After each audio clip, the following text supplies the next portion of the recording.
yang malam hari ini hadir dan akan mengucapkan syahadah dan kita sebagai saksinya di dunia dan di akhirat. Silakan saudara.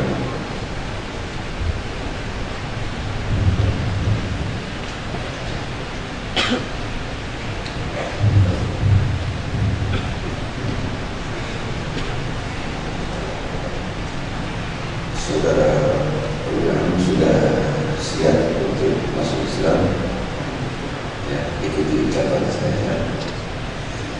Asyhadu an la ilaha illallah wa asyhadu anna Muhammad Rasulullah.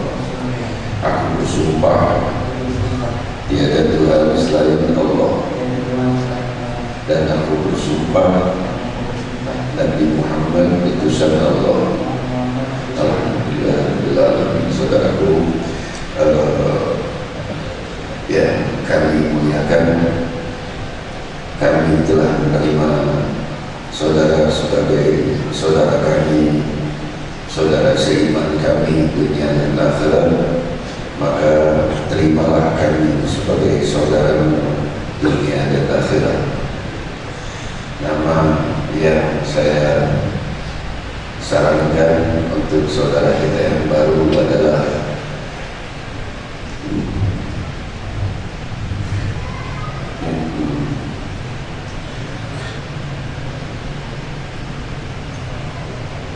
Muhammad Nurul Aziz. Muhammad Nurul Aziz, yaitu Muhammad adalah cahaya dari Yang Maha Berwibawa.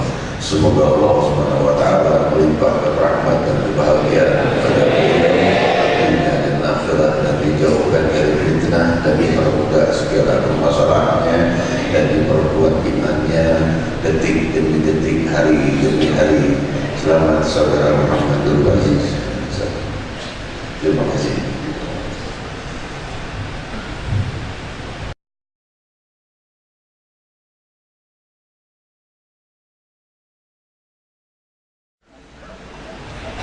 Sebelum saya menyampaikan tausiah, perlu saya jelaskan khusus untuk para mu'alaf. Mu'alaf adalah orang yang baru masuk Islam. Ya, saudara kita Muhammad Nurul Aziz, juga saudara-saudara kita, saudara-saudari kita yang hadir malam hari ini dari Papua, Irian Barat, yang belajar di sini, yang baru masuk Islam. Puasa belum wajib, sholat juga belum wajib, dan hal-hal yang bersifat fardu atau bersifat wajib tidak, atau bukan tidak, belum diwajibkan sampai mampu dan mapan imannya baru dilakukan. Kalau dilakukan ya bagus, kalau enggak apa-apa. Kita doakan juga Kiai Haji Ahmad Baihaqi, pimpinan pesantren Darul Rasul, yang memimpin sudah sekarang 160 santri putra putri dari Papua Irian Barat. Semoga dilimpahi rahmat dan keberkahan oleh Allah Subhanahu wa taala. Kita kembali membaca hadis Rasul sallallahu alaihi wasallam.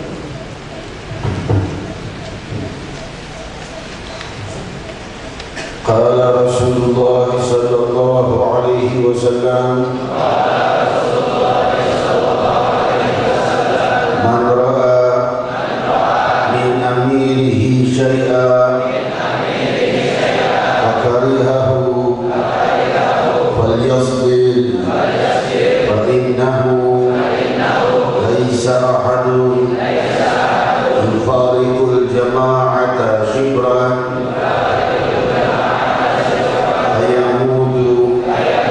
illa mata ma'idatan jahiliyah. Sahih riwayat Imam Bukhari. Selanjutnya kita baca hadis yang semakna namun memperjelas hadis yang sebelumnya. Ani Nabi sallallahu alaihi wasallam qala man kariha min amirihi syai'an falyasbir fa innahu man kharaja minas sultan shibran mata maitatan jahiliyah. Hadis sahih riwayat Imam Bukhari sahih.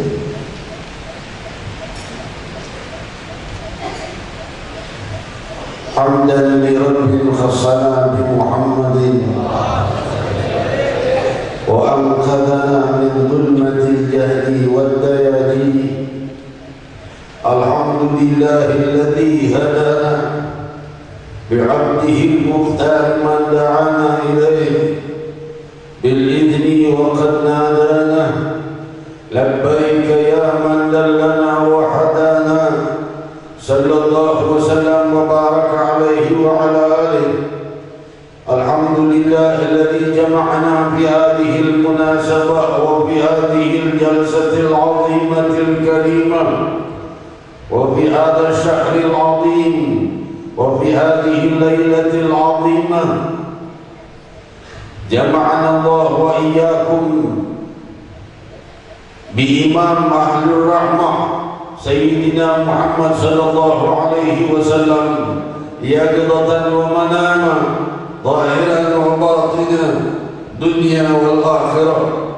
Limpahan puji kehadirat Allah yang maha menyejukkan jiwa dan maha menenangkan hamba di dalam kesedihannya, yang maha membuat orang-orang yang tersiksa bisa tertawa, orang-orang di penjara masih bisa tertawa, orang-orang miskin dan fuqara masih bisa senang dan gembira karena rasa kesejukan diberi oleh yang maha menyejukkan jiwa.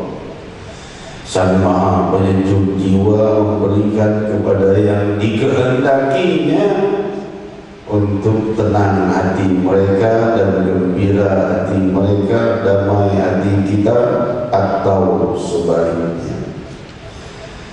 Kalau Allah cabut kesejukan hati, kesejukan jiwa dari dalam hati kita, sebanyak apapun harta yang kita miliki, tetap semakin bertambah hartanya, semakin sulit dan semakin bingung hatinya, semakin sedih, semakin gundah, semakin dalam keadaan yang terasa sangat sempit dan tersiksa lebih dari yang di penjara.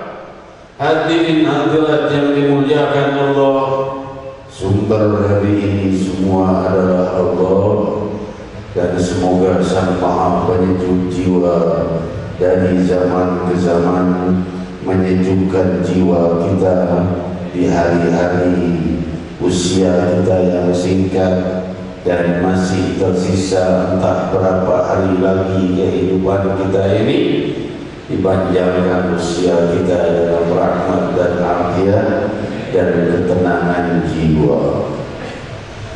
Ketenangan jiwa dengan mengingat Allah. Hadirin hadirat yang dimuliakan Allah, seorang profesor dari Universitas Harvard menemukan penemuan yang mengejutkan setelah ia mengadakan penelitian sekian tahun lamanya untuk metode ketenangan jiwa. Ia tidak menemukan ketenangan yang lebih kuat menenangkan hati selain mengingat Sang Pencipta. Hadirin hadirat yang dimuliakan Allah, penemuan yang mengejutkan ini bisa dilihat di website Al-Dahiyat.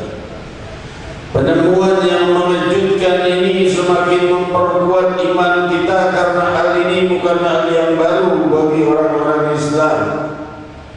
14 abad yang silam telah dikabarkan oleh Allah Subhanahu wa taala. A'udzubillahi minasyaitonir rajim. Bismillahirrahmanirrahim. Alladzina amanu wa tatma'innu qulubuhum bi dzikrillah. Ala bi dzikrillah tatma'innul qulub. Sungguh orang-orang yang beriman itu tenang hatinya karena mengingat Allah, dan sungguh dengan mengingat Allah itu tenanglah hati. Siapa yang akan kita taati kalau bukan yang menciptakan hal itu? Yang menciptakan hati kita bukan diri kita sendiri.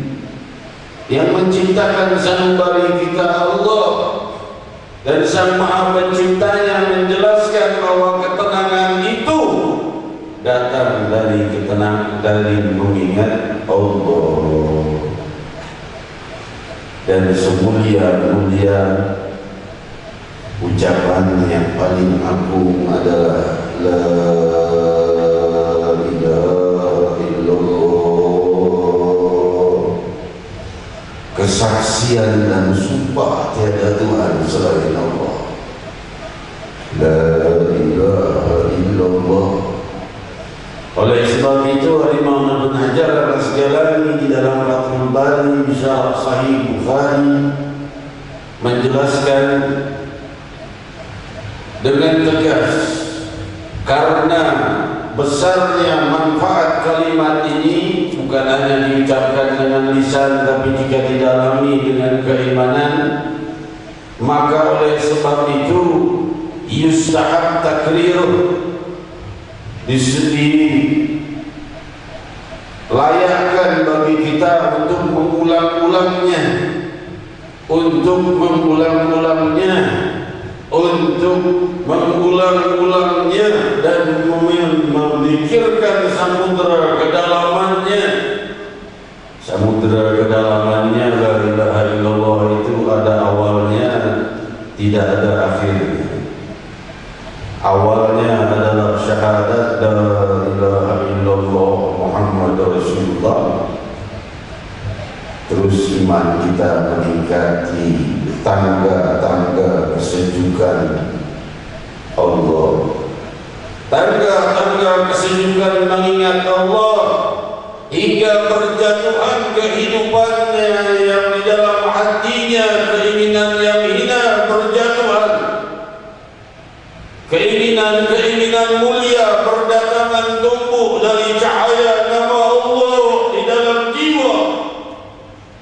Muncul keinginan untuk berdoa, muncul keinginan untuk bersujud, muncul keinginan untuk meninggalkan kehinaan, muncul keinginan untuk berbuat keindahan, kedamaian, kesejahteraan, muncul keinginan berbuat baik satu sama lain, muncul keinginan menolong satu sama lain, muncul keinginan untuk berbuat hal-hal yang luhur.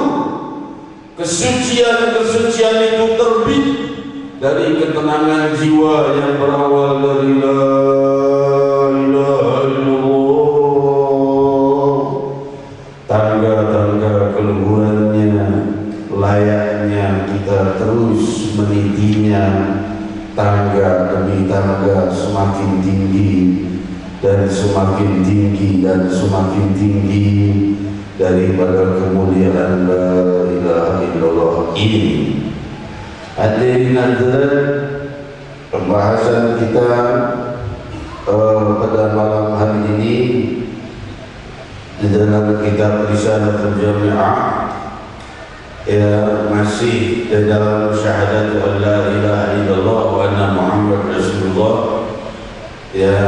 Saya mohon maaf barangkali kalau seandainya waktunya agak telat, karena banyak yang akan dibahas, tapi saya usahakan untuk ringkas. Ini kita akhiri pembahasan la ilaha illallah ini. Nanti kita akan meneruskan ke yang kedua dari rukun Islam, yaitu as-salat.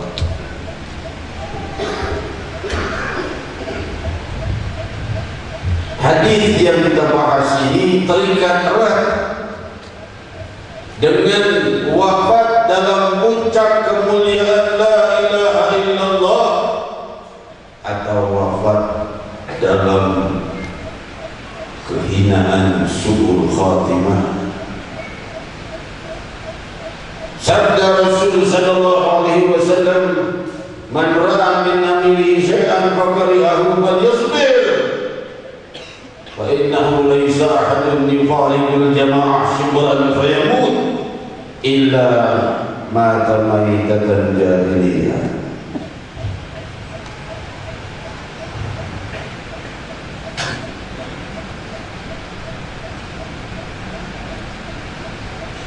Sabda Rasulullah SAW, barang siapa melihat pada pemimpinnya, penguasanya, pemerintahnya, selama ia muslim, hal yang tidak ia sukai, tidak sukai pada pemerintahnya, hendaknya ia bersabar, maka sungguh tiada seorang yang memiliki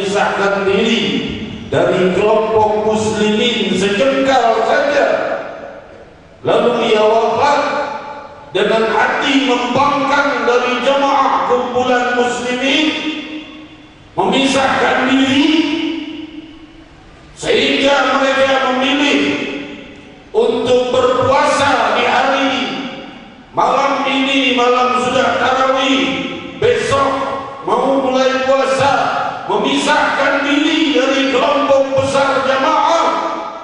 Rasul bersabda, ia kalau wafat dalam keadaan itu mati dalam kematian jahiliyah.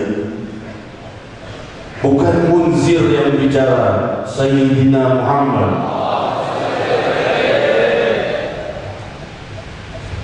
Hadis yang kedua, Nabi sallallahu alaihi wasallam bersabda, "Man kariha min amilihi syai'an falyasbir, fa innahu man kharaja min as-sultan shibran mata maitatan jahiliyah." Barang siapa melihat pada pemimpinnya hal yang tidak ia sukai, hendaknya ia bersabar, maka sungguh tiada seorang yang memisahkan diri atau membangkang dari penguasanya. Salam ya muslim, sejengkal saja ia membangkang, lalu ia wafat dalam keadaan belum bertobat, maka ia mati dalam kematian jahiliyah. Allahumma rzuqna hidayah. Hadirin hadirat, ini dari salah satu makna la ilaha illallah, agar kita wafat dalam la ilaha illallah, bukan wafat dengan hawa nafsu benci pada pemerintah. Bukan saya dikatakan, wah ini kacungnya pemerintah ini Habib Munzir. Udah banyak yang bicara begitu, dibilang antek pemerintah. Saya tidak peduli, saya sudah maafkan sebelum mereka minta maaf, saya sudah maafkan. Mau dibilang antek pemerintah, mau dibilang antek angkot, kalau kita gak, saya gak dipilih. Ya, yang penting yang saya sampaikan ucapan Sayyidina Muhammad. Dalam riwayat Sahih Bukhari, Rasul sallallahu alaihi wasallam keluar dengan sorban yang sudah bertetesan dengan minyak yang berupa obat-obatan. Beliau berkata, "Halumu ilayya ayyuhan nas," berkumpul padaku wahai manusia, berkumpul. Kumpul sahabat Rasul sudah dalam keadaan dekat dengan wafatnya. Beliau bersabda, "Jika muncul di antara kalian," maksudnya seorang muslim, sebut di antara kalian maksudnya seorang muslim, seorang pemimpin, lalu ia berbuat benar pada suatu kelompok atau suatu kejadian, lalu ia berbuat salah pada kejadian lainnya, maka terimalah kebenarannya dan maafkan kesalahannya, dan layaknya ia bersabar. Falyasbir, hendaknya ia bersabar, hatta yarqawni 'alal haud, sampai ia berjumpa denganku di telaga haud. Oleh sebab itu Imam Bukhari ketika dikeluarkan dari wilayah Khurasan, diusir karena difitnah, maka orang-orang murid-muridnya berkata, "Jawab wahai Imam, jawab." Imam Bukhari berkata, "Aku sudah dengar sabda Rasul sallallahu alaihi wasallam." Ini banyak riwayat Sahih Bukhari dan Sahih Muslim. Hadis dari Sahih Bukhari dan Sahih Muslim saja lebih dari 20 riwayat tentang hal ini. Hadirin hadirat yang dimuliakan Allah, Imam Bukhari menukil, "Aku dengar sabda Rasul bahwa setelah aku wafat nanti akan datang masalah dan perpecahan. Hendaknya kalian memilih persatuan dan bersabar, jangan saling marah dan saling pecah belah. Hendaknya ia bersabar sampai ia berjumpa denganku di telaga haud." Oh, jadi kita nggak usah ikut dengan urusan koruptor dong. Kalau pemimpin kita koruptor gimana? Kita diem aja. Ingat dulu dirimu sebelum ingat diri orang lain. Kita ini semua koruptor. Berapa nafas yang Allah pinjamkan dalam kehidupan kita yang kita pakai dosa, itu korupsi.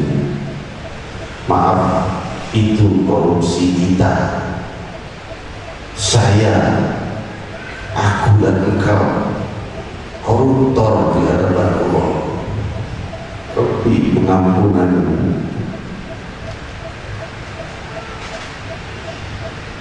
baru mikirin orang lain. Barangkali di akhir hidupnya dia taubat, barangkali di akhir hidupnya dia wafat dalam husnul khatimah.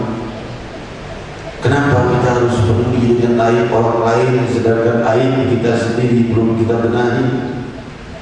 Aib kita sendiri masih banyak. Berkata Sayyidina Ali bin Abi Thalib radhiyallahu ta'ala anhu bahwa ingatlah aib-aibmu sebelum ingat aib orang lain.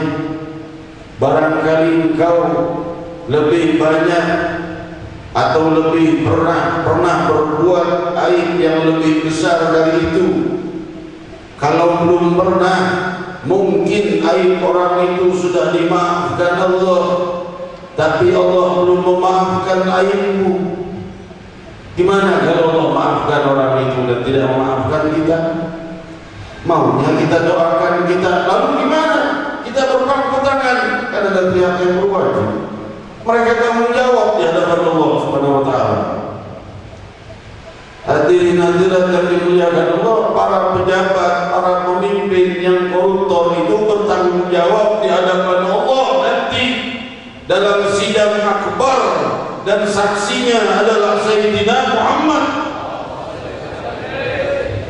Jadi tidak usah terlalu bingung kita dengan hal-hal yang seperti itu. Lebih baik kita memikirkan bagaimana hati kita ini tenang untuk beriman kepada Allah Subhanahu wa taala. Negeri kita alhamdulillah pemimpinnya muslim, menteri-menterinya kebanyakan muslim, dan ini negara muslimin terbesar di muka bumi.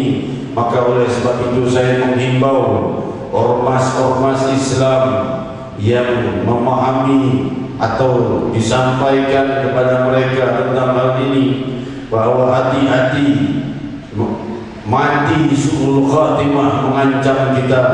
Jangan memisahkan diri dari jamaah, kita disebut. Jangan memisahkan diri dari kelompok muslimin karena terancam wafat dalam wafat kekufuran, lepas dari seluruh iman. Hadirin hadirat, Allah Maha mampu mencabut iman kita saat kita di sakaratul maut. Saat itu kita tidak mampu mengucap nama Allah. Lalu kemana nanti masa depan kita? Kita butuh masa depan yang abadi lebih dari masa depan yang fana. Tapi kita butuh masa depan yang fana yang menuntun kita pada masa depan yang abadi. Hadirin hadirat yang dimuliakan Allah, selanjutnya saya tambahkan sebagai penjelas surat keterangan dari guru mulia kita Al-Musnid Al-Arif Billah Al-Habib Umar bin Muhammad bin Salim bin Nabil menjawab tentang pertanyaan ini. Pertanyaan ditanyakan, Alhamdulillahirabbil alamin wassalatu wassalamu ala asyrafil anbiya'i wal mursalin sayyidina Muhammadin wa alihi wasallam ajma'in. Amma ba'd. Faqad qala Allah Ta'ala fas'alu ahla dzikri in kuntum la ta'lamun. Ila syu'batil fatwa bidarul Mustafa bitalim. Assalamualaikum warahmatullahi wabarakatuh. 3 سنوات مضت نصلي عيد الأضحى مع المملكة العربية السعودية بأمر من الدولة القمر المتحدة، والحجة ذلك أن يوم عرفة فاليوم الثاني إليك سواء تقدمنا في رؤية الهلال أم لا. على هذا نجد المواطن من يتبع القرار ومنهم من يخالفه. فعيد ثاني بعد السعودية إلى اليوم، لذلك نريد توضيح هذه السائل قضاء بن عبد الله خطيب الجامع بالمسامون في جزيرة هنزوان. dijawab. فالجواب على ذلك فإننا نقرر في مذهب الإمام الشافعي ومالك فيما روي عن المدنيون لكل قطر رؤيته، فإذا رأى لكل قطر رؤيته. وذهب الإمام أبو حنيفة وأحمد إلى تعميم الحكم بالرؤية في بلد إلى سائر البلدان. أما البلدة التي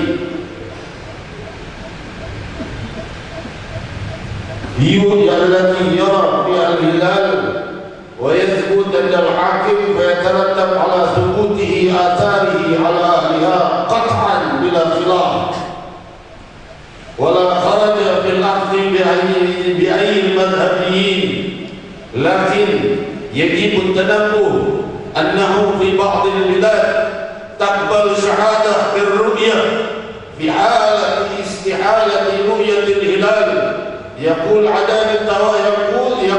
بقول عدد التواتر من أهل الاختصاص والحساب القطعي مكتفين بوجود الهلال في الأفق، ولا يبقى ما في ذلك من تساؤل متكرر. ولو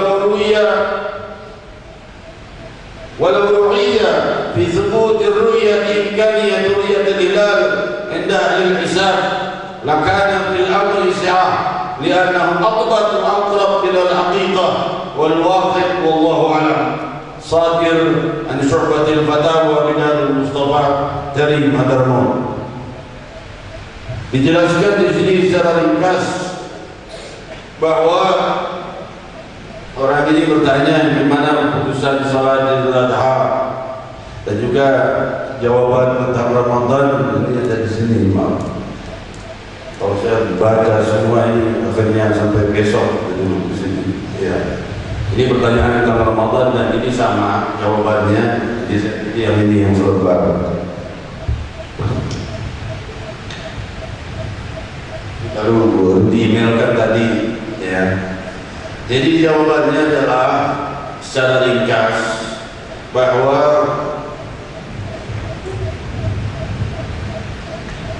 yang dipakai adalah hilal. Perhitungan hisab batil kalau seandainya terlihat hilal, tetapi dengan ada tawatur yang melihat banyak, bukan satu. Kalau sudah yang melihat banyak lalu hakim atau pemerintah memutuskan, maka hendaknya dia berpuasa. Di sini dijelaskan riwayat Sahih Muslim, Rasul sallallahu alaihi wasallam menceritakan tentang bulan ini, bulan ini, ini bulan ini, ini bulan ini, sampai di bulan Ramadan. Rasul bersabda, kalau seandainya kalian melihat hilal berpuasalah, jika tidak sempurnakan 30. Dan jika kalian melihat hilal lagi yang kedua, maksudnya Idul Fitri, maka berbukalah. Kalau tidak melihat hilal, ughmiya alaikum, maka futurlah, maka berbukalah. Itu sabda Rasul sallallahu alaihi wasallam bahwa kalau kita lihat hilal maka puasa, kalau enggak lihat hilal maka sempurnakan 30 hari bulan Sya'bannya. Tapi di sini dijelaskan Rasul sallallahu alaihi wasallam sudah jelas-jelas menentang hisab yang ketentuannya sudah ditentukan seminggu, 2 minggu, 3 minggu sebelumnya, ditentang jelas-jelas oleh Rasulullah SAW.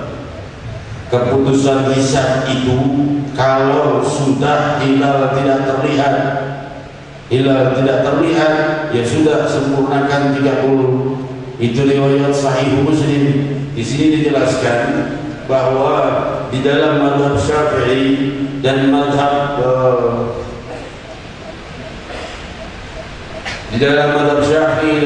Imam Malik fi Marubiya al-Madaniyun, riwayat-riwayat daripada al-Madinah likulli mutar ru'yatahu, setiap negara melihat ru'yahnya.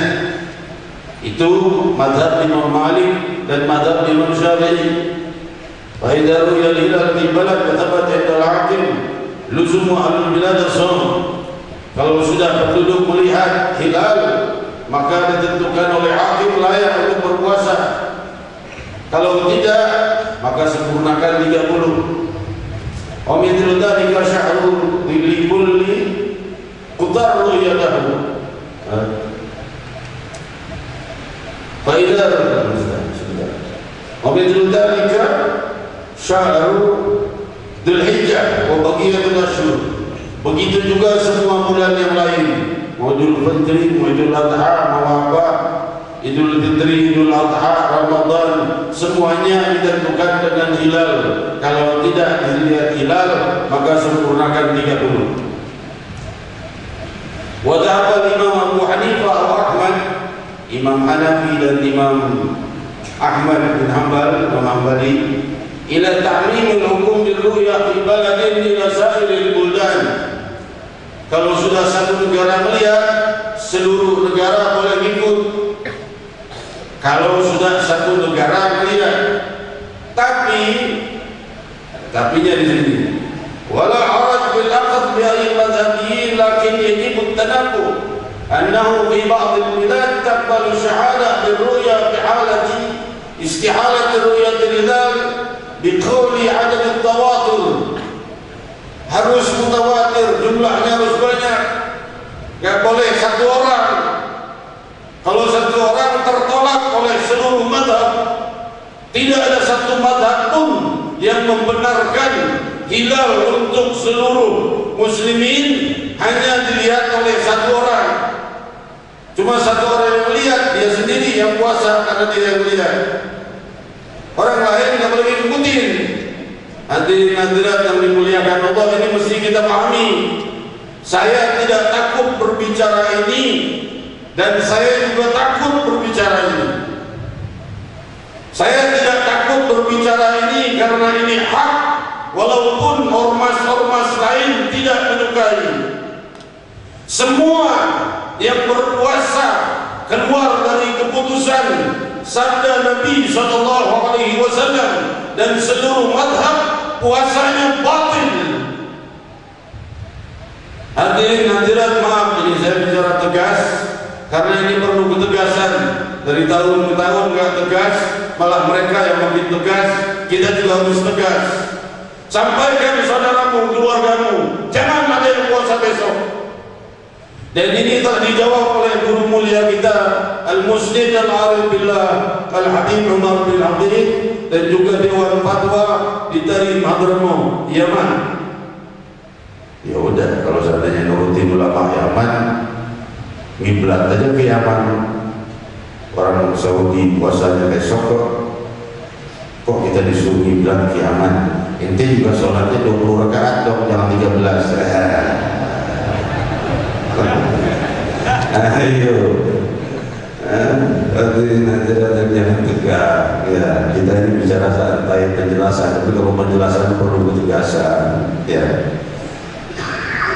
mereka yang berbeda dari muslimin, ini Ramadan bulan kedamaian, bukan bulan perpecahan.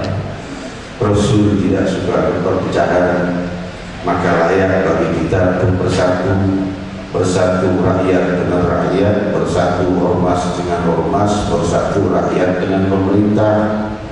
Kenapa tadi Nabi SAW melarang kita untuk jangan sampai keluar dari jalur pemerintah atau penguasa kalau selama dia muslim.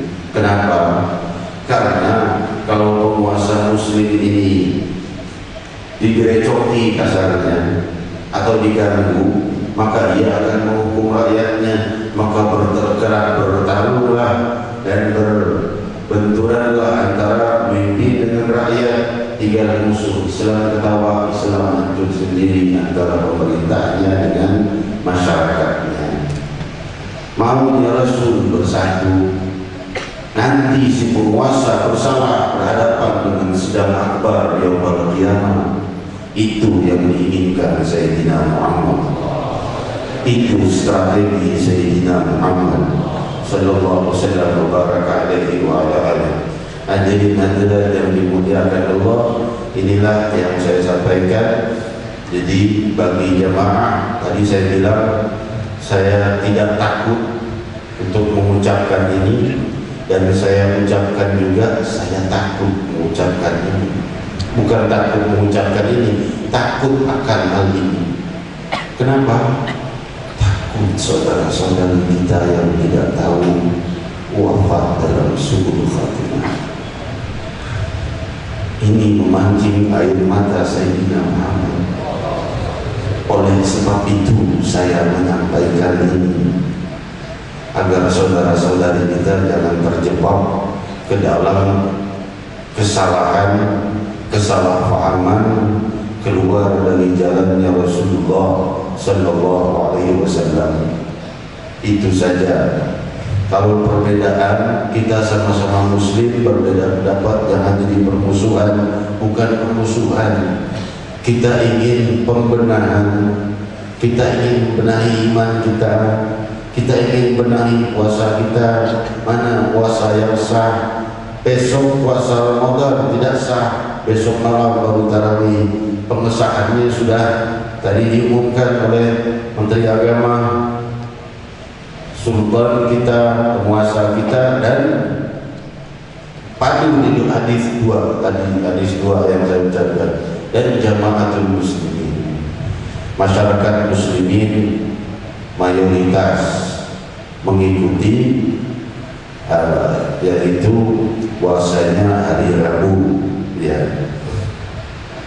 Kalau kita pribadi kepengennya memang tarawih malam ini dan besok udah puasa, cinta dengan Ramadan, pengen buru-buru puasa. Tapi keputusan Allah berbeda. Kita tidak bisa menghukumi agama dengan hawa nafsu kita. Udah ada satu yang melihat cukup, satu ada yang melihatnya cukup, itu stempelnya. Mereka itu bicara di zaman Rasul sallallahu alaihi wasallam. Saat itu bulan datang pada Rasul, ya Rasulullah, aku melihat hilal. Kau melihat hilal? Ya sudah, puasa. Rasul yang stempel langsung, Rasul yang perintahkan langsung. Walaupun cuma satu orang, asal Nabi yang perintahkan, kan jadi perintah Nabi. Tapi setelahnya Rasul mengatakan, kalau kalian tidak melihat hilal, maka sempurnakan 30. Makna kalian di sini ada di tawatur dan orang yang pantas untuk bersaksi, bukan butuh manggil. Ya, tahu butuh manggil? Bahasa Prancis itu. Jadi hadirin yang dimuliakan Allah, semoga Allah Subhanahu wa taala melimpahkan hidayah. Semoga Allah Subhanahu wa taala tidak memecah belah muslimin, dan Allah Subhanahu wa taala berikan kesatuan di hati para muslimin, dan juga toleransi umat beragama. Hati-hati jangan ganggu mereka, orang-orang yang non muslim. Ya, misalnya mereka tidak puasa, mereka misalnya sembarangan makan begitu aja, namanya bukan muslim, nggak wajib buat dia. Kita mau ngelarang dia, mau apa? Nggak wajib buat dia puasa. Hadirin hadirat yang dimuliakan Allah, demikian kita bermunajat kepada Allah Subhanahu wa taala agar Allah Subhanahu wa taala berikan kepada kita Ramadan yang paling sempurna, hingga besok malam akan masuk malam-malam mulia kita diberikan kesempurnaan hingga bisa sholat tarawih 20 rakaat setiap malamnya. Hadirin perlu saya bahas juga bahwa sholat tarawih 13 rakaat adalah tidak pernah diperbuat oleh seluruh mazhab. Tidak ada satu mazhab pun yang salatnya 13 rakaat. Tidak ada satu mazhab pun yang salatnya di bawah 20 rakaat. Hanya satu mazhab Imam Malik 41 rakaat malah. Man qama Ramadan imanan wa ihtisaban ghufira lahu ma taqaddama min dhanbi. Barang siapa yang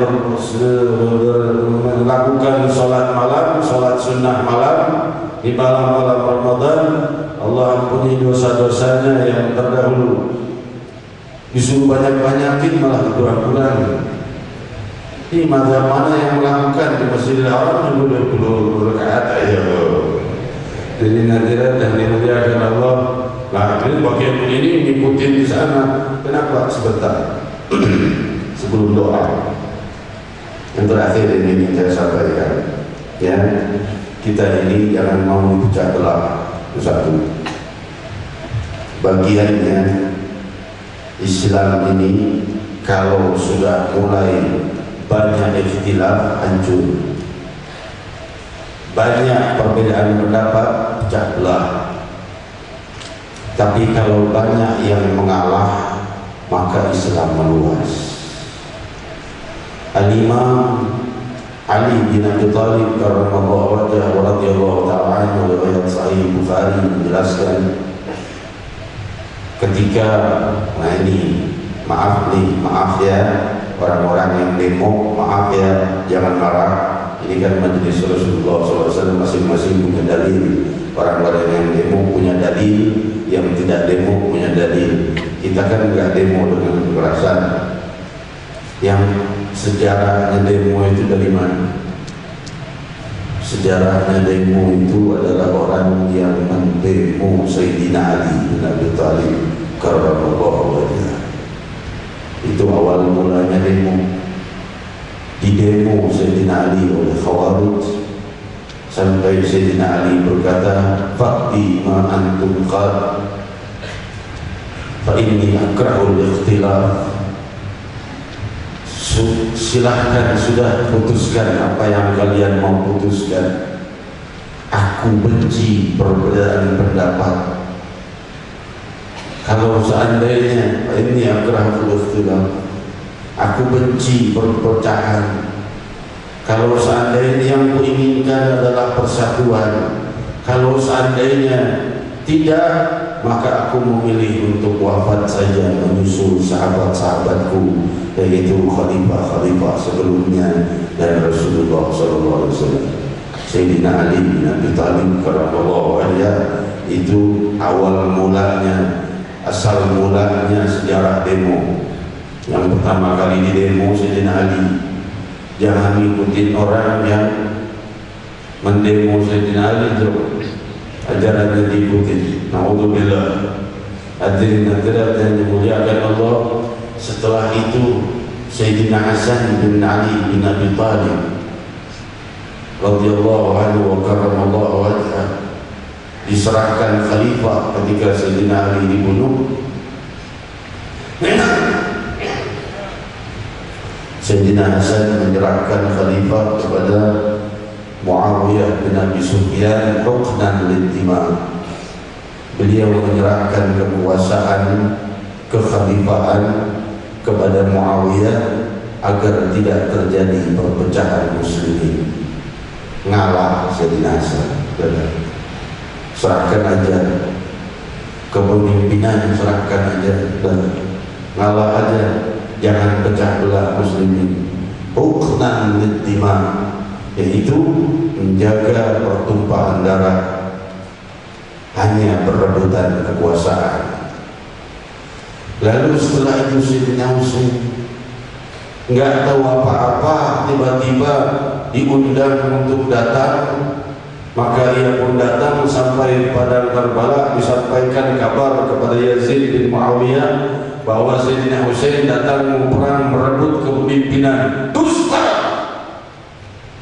Sayyidina Husain bukan datang untuk merebut kepemimpinan. Kenapa? Bawa anaknya, bawa istrinya, bawa kakaknya, bawa keluarganya. Kalau orang mau perang gak bawa anak, kalau orang mau perang gak bawa istri, gak bawa keluarga. Ini datang bawa keluarga orang ramai diundang. Tapi dikabarkan dia akan merebut kekhalifahan. Dibantai Sayyidina Husain bin Ali bin Abi Thalib di padang Karbala, sampai kepada selanjutnya keturunannya para yang disebut para habaib ini, sampai kepada Imam Ahmad al-Muhajir Ahmad bin Isa. Imam Ahmad al-Muhajir di Baghdad terus banyak ikhtilaf, perpecahan pendapat, perebutan kekuasaan. Imam Ahmad al-Muhajir membawa keluarganya pindah ke Yaman, Hadramaut, ke tempat yang kering, jarang ada manusia. Kenapa pindah ke kota tadi, Hadramaut? Karena di situ ada para pembela Khalifah Abu Bakar Siddiq. Sultan Tarim, penguasa Tarim Hadramaut saat itu, penguasa Hadramaut adalah orang Muslim yang membela Sayyidina Ali. Dan ketika Rasulullah SAW wafat dan orang-orang membangkang kekhalifahan Sayyidina Ali, maka ia meminta bantuan pasukan dari Sayyidina Ali untuk dikirim ke Tarim, ke Hadramaut untuk dibantu. Dikirim beberapa ahlul badr ke Hadramaut, ke Tarim. Maka di situ ada pengikutnya, sehingga berdoa Sayyidina Ali bin Abi Thalib dengan doa-doanya untuk negeri Hadramaut agar tumbuh kewalian seperti tumbuhnya rumput di musim hujan, dan jangan mereka kesusahan dalam mendapatkan air, dan doa-doa yang agung untuk penduduk Tarim Hadramaut. Orang-orang banyak yang mengeluh dan mengecam Imam Ahmad al-Muhajir, sehingga ada seseorang yang bermimpi Rasul sallallahu alaihi wasallam, seorang ulama. Kita tahu kalau mimpi Rasul itu benar, karena Rasul bersabda, "Man ra'ani fil manam faqad ra'ani wa la yatamatsalu syaitanu bi." Barang siapa yang melihat aku dalam tidur, maka sungguh ia melihat aku, karena syaitan tidak bisa menyerupaiku. Riwayat Sahih Bukhari dan lainnya. Hadirin hadirat yang dimuliakan Allah, ia bermimpi Rasul berkata, "Ya Rasulullah, Imam Ahmad al-Muhajir keturunanmu malah pindah ke Hadramaut, meninggalkan kami yang sedang dalam kancah pertikaian. Ia malah memilih untuk mengalah." Maka Rasul SAW mengatakan, "Aku gembira dengan perbuatan apapun yang diperbuat oleh Ahmad al-Muhajir, Ahmad bin Isa." Makanya disebut Ahmad al-Muhajir, Ahmad yang berhijrah. Imam Ahmad al-Muhajir bawa keluarganya ke negeri Tarim Hadramaut, dan di situ terus berketurunan sampai kepada zaman Faqih Muqaddam Muhammad bin Ali Ba'alawi. Ia mematahkan pedangnya dan ia berkata sebagai pemimpin Tariqah Alawiyah, pemimpin dan rujukan ajaran para habaib di seluruh dunia, Al-Imam Faqih Muqaddam Muhammad bin Ali Ba'alawi, ia mematahkan pedangnya di hadapan keluarga dan sahabatnya. Ia berkata, "Keluargaku dan sahabat-sahabatku dan yang memilih yang mau mengikutiku tidak lagi berdakwah dengan kekerasan." Ia mematahkan pedangnya. Oleh sebab itu, jalan dakwah para habaib adalah dengan kedamaian. Lirik Imam Ahmad al-Muhajir, ia mengalah ke Hadramaut. Dari Hadramaut akhirnya muncul para dai-dai menuju Gujarat, dari para habaib sehingga menuju Pulau Jawa, datang dengan kedamaian, sama seperti datuk-datuknya. Faqih Muqaddam mematahkan pedang, menjatuhkan dan membuangnya. Aku sejak saat ini tidak lagi ada lagi dakwahnya para Sadatul Alawiyin untuk dengan kekerasan. Hadirin hadirat yang dimuliakan Allah, demikian ini 9 orang polos ini yang kita dengar tersebut Wali Songo. Mereka itu punya apa? Tidak bawa senjata, tidak bawa pasukan. 9 orang dari ujung Banyuwangi sampai ujung Kulon Banten mengenal la ilaha illallah Muhammad Rasulullah. Sampai Indonesia dari negeri muslimin terbesar di dunia. Kenapa?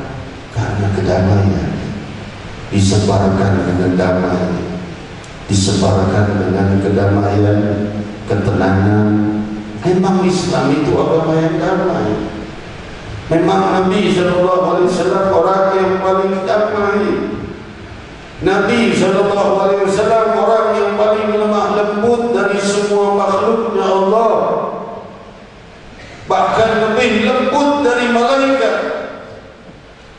Ketika malaikat Jibril melihat Nabi SAW dilempari oleh Ahlul Taif, dikejar-kejar, mereka berdiri di kiri kanan jalan, dilempari kakinya, bukan kepalanya atau badannya. Kenapa? Supaya jatuh.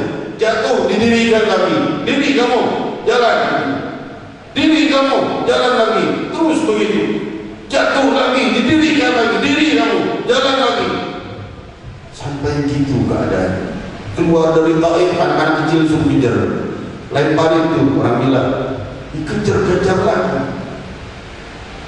Namun beliau sallallahu alaihi wasallam berdoa, Allahumma inni ashku ilaika quwwati wa billati hawani ala nas ila man takibuni. Ya Allah, aku mengadu padamu lemahnya diriku dalam berdakwah, ya Rasulullah, dan betapa tidak berdayanya aku terhadap orang-orang itu. Ilaman takini, dia mengadu Rasulullah SAW, kau kemanakan aku wahai Allah? Aku pergi kepada teman-temanku, sahabat-sahabatku dibantai dan dibunuh. Aku pergi kepada musuhku untuk berdakwah, aku dikejar dan dilempari. Lalu aku harus kemana? Ke teman salah, ke musuh dakwah salah. Lalu aku mau kau kemanakan? Illam yakun laka ghadabun alayya fala ubali. Asal kau tidak marah padaku, aku tidak peduli wahai Allah. Allahumma hdi qaumi fa innahum la ya'lamun. Wahai Allah, beri petunjuk kepada kaumku karena mereka tidak tahu. Misi jahat-jahat Taif yang melempari itu disebut kaumku. Dibela, beri petunjuk pada kaumku. Kalau kaumnya kan temannya, diakui sebagai kaumnya Rasul sallallahu alaihi wasallam, akan diberi hidayah. Beri mereka petunjuk karena kaumku, beri petunjuk pada kaumku karena mereka tidak tahu. Inilah makhluk yang paling lembut hingga turun Jibril bersama malaikat penjaga gunung. Jibril berkata, ya Rasulullah, ini malaikat penjaga gunung, dia akan mengangkat gunung dan menimpakannya di atas Taif. Rasul berkata, bal artajil uqbah. Tidak, jangan, biarkan aja. Barangkali kalau tidak mereka, ya keturunannya. Inilah indahnya bunyi pekerti Sayyidina Muhammad. Kapan orang mengenal Nabi Muhammad SAW itu benis? Cuma orang banyak salah paham saja. Penjelasannya panjang lebar. Kita akhiri dengan doa. Allah Subhanahu wa Ta'ala mengampuni dosa-dosa kita, zahir dan batin, syiar ma'nawiyah, dan juga Allah Subhanahu wa taala menuntun kita pada masa depan yang baik agar kota kita ini menjadi kota yang damai dan sejahtera, bangsa kita menjadi bangsa yang damai dan sejahtera, agar tidak terpecah belah antara muslimin, tidak pula terpecah belah antara umat beragama masing-masing, saling peduli, dan khususnya orang-orang muslim agar peduli kepada saudaranya yang belum beriman, dan orang-orang muslim, mereka-mereka yang terjebak dalam perzinahan, dalam perjudian, dalam narkotika, di dalam kerusakan akidah atau di dalam salah faham sehingga mereka tidak tahu, maka dilimpahi hidayah, limpahi taubat. Janganlah kau siksa mereka, tapi beri mereka petunjuk ke jalan yang benar. Faqul jami'an ya Allah,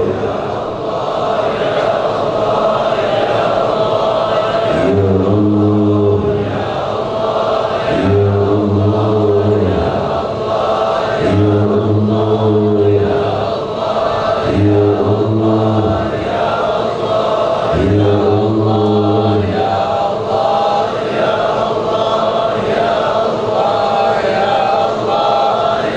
Hati kami terus gundah, kami mengakui sebabnya, karena kami sangat kurang banyak berzikir mengingatmu. Ya Allah, ala bizikrillah tatma'innul qulub. Dengan mengingat Allah akan tenanglah hati. Ya Allah, ya Allah, ya Allah, ya Allah, ya Allah, ya Allah, ya Allah, ya Allah, ya Allah, ya Allah. Ampuni dosa-dosa kami, beri kami hidayah dan petunjuk. Di antara kami yang masih malas melakukan salat, yang masih malas melakukan puasa, yang masih terjebak dengan asyik nonton film porno, yang asyik dengan hal-hal yang bersifat pornografi, yang terjebak dalam perzinahan, yang terjebak dalam kerusakan akidah, yang terjebak di dalam durhaka pada kedua orang tua, yang terjebak ke dalam terpisah dari jemaah muslimin. Limpahi mereka petunjuk dan hidayah. Ya Allah, Ya Allah, Ya Allah. Ucapanku ya Allah yang kusampaikan malam ini bukan untuk memecah belah muslimin, tapi untuk menyampaikan pesan Nabi Muhammad SAW akan hal ini. Jangan jadikan sesudah ini fitnah dan justru perpecahan. Jadikan kedamaian ya Allah. Tekankan kami kepada Nabi kami Muhammad SAW hingga kami mencintai beliau dan mengidolakan beliau dan para ahlul badr. Ya Allah, di bulan rahmat esok malam akan terbenam matahari Sya'ban, dan masuklah malam doa, malam rahmat, malam sujud. Orang yang melakukan salat tarawih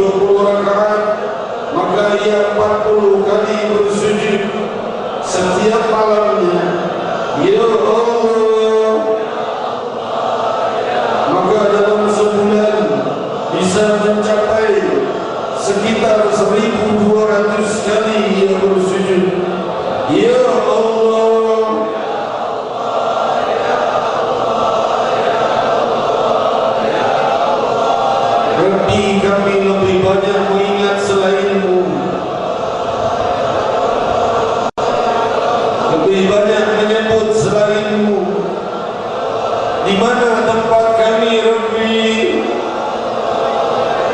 Surga dan neraka akan sampai kepada kami waktunya untuk memasukinya.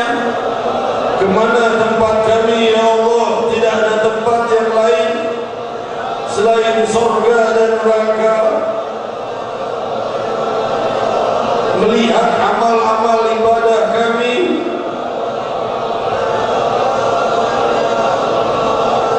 pantaskah kami masuk ke dalam neraka surga? Rabbi,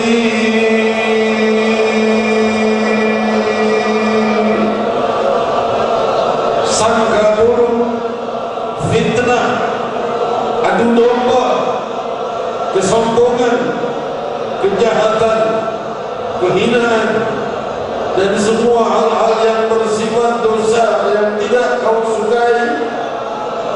Kau telah kirim Nabi Muhammad SAW membawa surat cinta-Mu, Al-Quranul Karim, agar kami sampai kepada cinta-Mu. Ya Allah, Ya Allah, jika kami dalam sakaratul maut, jangan persulit kami menyebut nama-Mu. Ya Allah, Ya Allah, Ya Allah, Ya Rahman, Ya Rahim.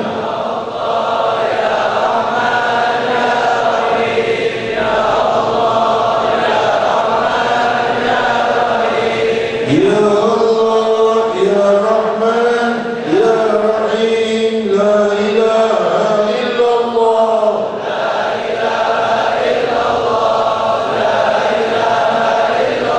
Sumpah setia hamba kepada Allah dan sumpah setia Allah kepada hamba. La ilaha illallah. La ilaha illallah.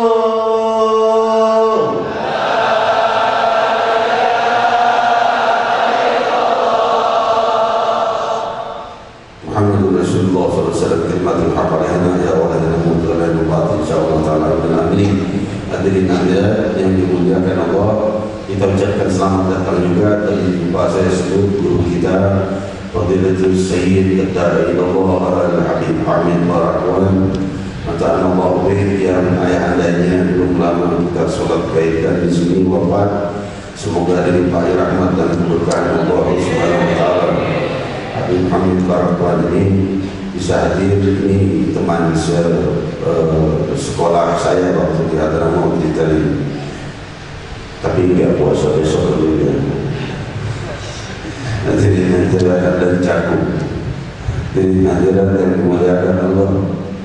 Selanjutnya tidak lupa event besar kita di malam 17 Ramadan pukul 20.30 sampai 23.30. Event besar kita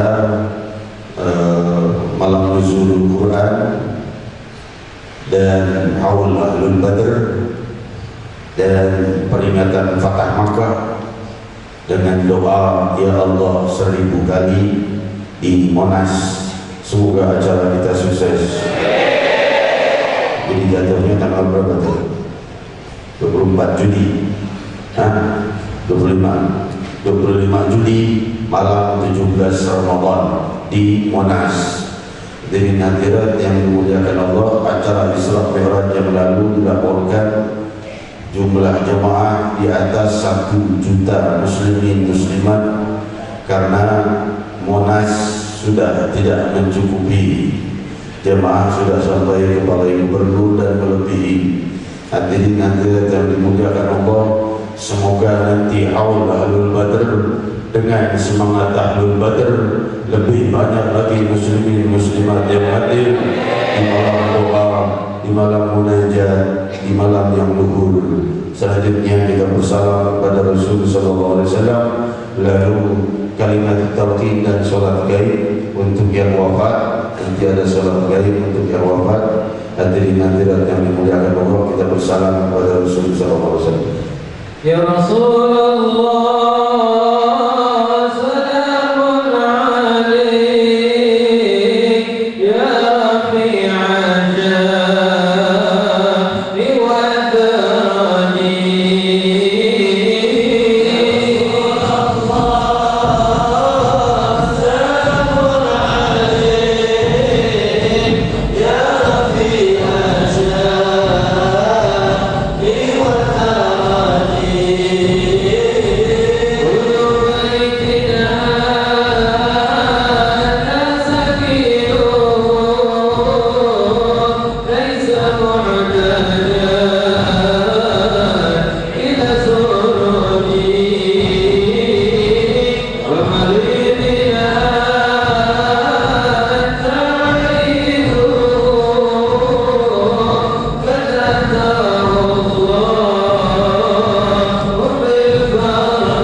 sekalian, juga semua jemaah, juga para keamanan dari Polsek dan Polres setempat, dan juga kru dari Metro TV yang meliput acara ini. Semoga dalam rahmat dan keberkahan Allah semuanya.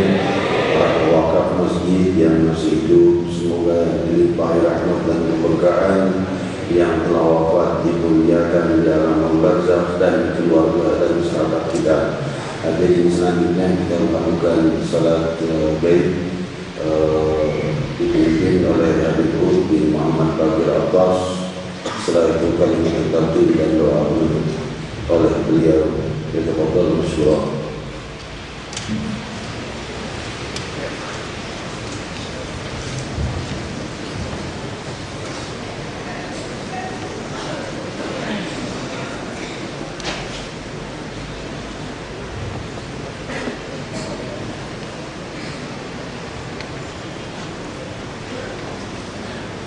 Allahu Akbar.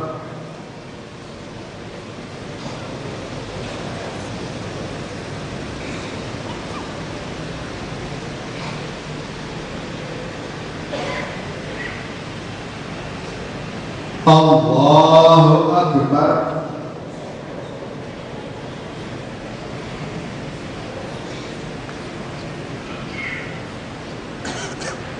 Allahu Akbar.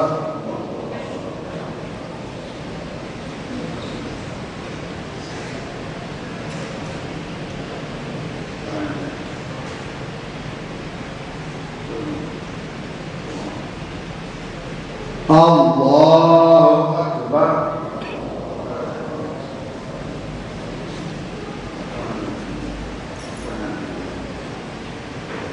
Assalamualaikum warahmatullahi wabarakatuh. Assalamualaikum warahmatullahi wabarakatuh. Al-Fatihah.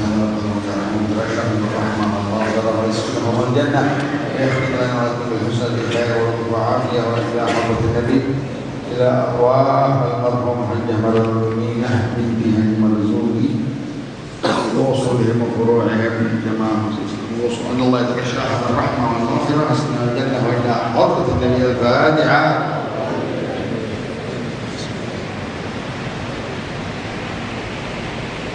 قال رسول الله صلى الله عليه وسلم لا إله إلا الله.